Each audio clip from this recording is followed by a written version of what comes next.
Hello dears, അപ്പോൾ ഈ 229 earrings നമുക്കൊരു 20 റുപ്പീസിനകത്ത് ചെയ്തെടുക്കാം.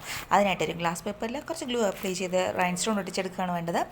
ആദ്യം ഒരു റൗണ്ട് ഷേപ്പിനാണ് ഒട്ടിച്ചെടുത്തിട്ടുള്ളത്. പിന്നെ ഒരു നീളത്തിന് കുറച്ച് 4 പീസ് നീളത്തിന് ഒട്ടിച്ചെടുത്തിട്ടുണ്ട്. അപ്പോൾ ഇതുപോലെ കിട്ടിയിട്ടുണ്ട്. അപ്പോൾ ഇതെല്ലാം കൂടി ഒന്ന് കട്ട് ചെയ്തെടുക്കണം. അപ്പോൾ ഇതിൻ്റെ ഡീറ്റെയിൽഡ് വീഡിയോ വേണമെങ്കിൽ ഞാൻ കമൻറ്റ് ബോക്സിൽ പിൻ ചെയ്തേക്കാം.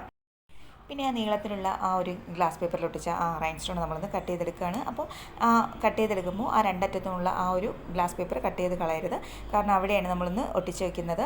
അപ്പോൾ നേരത്തെ ഒട്ടിച്ച റൗണ്ട് ഷേപ്പിനുള്ളതൊന്ന് കട്ട് ചെയ്തെടുത്തിട്ടുണ്ട്. നടുവിലുള്ളതൊന്ന് കട്ട് ചെയ്ത് മാറ്റാനായിട്ട് ഒരു ഫോർക്ക് നന്നായിട്ടൊന്ന് ചൂടാക്കിയിട്ട് അവിടെ ഒന്ന് വെക്കുകയാണെങ്കിൽ അത് നന്നായിട്ടൊന്ന് കട്ടായി കിട്ടും. പിന്നെ ആ നീളത്തിനുള്ളത് അതിനകത്തുകൂടി എന്നിട്ട ശേഷമാണ് നമ്മൾ ഒന്ന് ഒട്ടിച്ചു കൊടുക്കേണ്ടത്.